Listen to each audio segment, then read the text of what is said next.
ಕೇರಳದ ಕೊಟ್ಟಿಯೂರು ದೇವಾಲಯದಲ್ಲಿ ಕನ್ನಡಿಗರ ಮೇಲೆ ದರ್ಪ ದೌರ್ಜನ್ಯ ದಬ್ಬಾಳಿಕೆ ದಿನೇ ದಿನೇ ಹೆಚ್ಚಾಗ್ತಾ ಇದೆಯಂತೆ. ಸೊ ಸದ್ಯದ ಮಟ್ಟಿಗೆ ಸೋಷಿಯಲ್ ಮೀಡಿಯಾ ನೋಡ್ತಾ ಇದ್ರೆ ನಿಮಗೂ ಕೂಡ ಗೊತ್ತಾಗಿರುತ್ತೆ ಈ ವಿಚಾರ. ಸೊ ದೇವಸ್ಥಾನಕ್ಕೆ ಹೋಗ್ ಬಂದವರು ದೇವಸ್ಥಾನಕ್ಕೆ ಹೋಗ್ಲೇಬೇಡಿ ಅಂತ ಕೆಲವೊಂದಷ್ಟು ಜನ ವಿಡಿಯೋ ಮಾಡಿ ಹಾಕ್ತಾ ಇದ್ದಾರೆ. ಅಂದ್ರೆ ಕನ್ನಡಿಗರನ್ನೇ ಟಾರ್ಗೆಟ್ ಮಾಡಿ ಈ ರೀತಿ ಕೃತ್ಯವನ್ನ ಎಸಗ್ತಾ ಇದ್ದಾರೆ.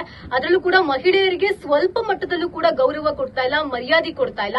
ಹಾನೆಸ್ಟ್ಲಿ ಹೇಳ್ತಾ ಇದೀವಿ, ಯಾರು ಕೂಡ ದೇವಸ್ಥಾನಕ್ಕೆ ಹೋಗ್ಲೇಬೇಡಿ ಅಂತ ಕೂಡ ಒಂದಷ್ಟು ಜನ ವಿಡಿಯೋ ಮಾಡ್ತಾ ಇದ್ದಾರೆ. ಹಾಗಾದ್ರೆ ಎಕ್ಸಾಕ್ಟ್ ಆಗಿ ಅಲ್ಲಿ ಆಗಿದ್ದೇನು ಅಂತ ನೋಡೋಣ. ಕಳೆದ 2-3 ವಾರಗಳಿಂದ ದೇವಾಲಯಕ್ಕೆ ಹೋಗೋರ ಸಂಖ್ಯೆ ಹೆಚ್ಚಾಗ್ತಾ ಇದೆ. ಒಂದಷ್ಟು VIP tickets, VVIP tickets, normal tickets like ಈ ರೀತಿ ಒಂದಷ್ಟು ಟಿಕೆಟ್ ಗಳನ್ನು ಕೂಡ ಮಾಡಿದ್ದಾರೆ. ಬಟ್ ದೇವಸ್ಥಾನಕ್ಕೆ ಅದನ್ನ ನಿಭಾಯಿಸುವಂತಹ ಕೆಪಾಸಿಟಿ ಇಲ್ಲ. ಸೊ ಆಡಳಿತ ಮಂಡಳಿ ಏನ್ ಮಾಡ್ತಾ ಇದೆ ಅಂದ್ರೆ ನುಣುಚ್ಕೊಳ್ಳುವಂತಹ ಪ್ರಯತ್ನ ಮಾಡ್ತಾ ಇದೆ. ಅಂದ್ರೆ 1000 ರೂಪಾಯಿ ಕೊಟ್ಟು ಹೋಗುವವ್ರ ಜೊತೆಗೂ ಕೂಡ ನಾರ್ಮಲ್ ಜನಗಳನ್ನ ಹಾಕೋದು, ಈ ರೀತಿ ಒಂದಷ್ಟು ಕೆಲಸಗಳನ್ನ ಮಾಡ್ತಾ ಇದೆ. ಅಲ್ಲಿನ ಲೋಕಲಿಟ್ಸ್ ಏನಿದ್ದಾರೆ ಅವರು ಕೂಡ ದಬ್ಬಾಳಿಕೆ ಮಾಡ್ತಾ ಇದಾರಂತೆ. ಕನ್ನಡವನ್ನ ಯಾರೆಲ್ಲ ಮಾತಾಡ್ತಾರೆ ಅವರನ್ನು ಕೂಡ ಇಲ್ಲಿ ಗುರಿಯಾಗಿಸಿಕೊಂಡು ಅವರಿಗೆ ಅವಮಾನ ಮಾಡುವಂತದ್ದು, ಚೀಪ್ ಆಗಿ ಕಾಣುವಂತಹ ಕೆಲಸ ಕೂಡ ಅಲ್ಲಿ ಮಾಡ್ತಾ ಇದಾರಂತೆ ಲೋಕಲಿಟ್ಸ್.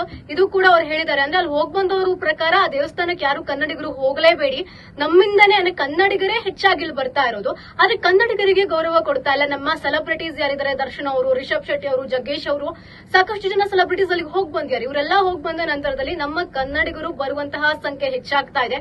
ಸೊ ಇವರಿಗೆ ಕ್ರೌಡ್ ಕಂಟ್ರೋಲ್ ಮಾಡಕ್ ಆಗ್ತಿಲ್ಲ. ನಾವ್ ಯಾವಾಗ ಹೋಗೋದ್ ನಿಲ್ಲಿಸ್ತೀವೋ ಅವಾಗ ಇವರು ಪಾಠ ಕಲಿತಾರೆ ಅನ್ನೋದು ಅಲ್ಲಿ ಹೋಗ್ ಬಂದವರ ಮಾತಾಗಿದೆ.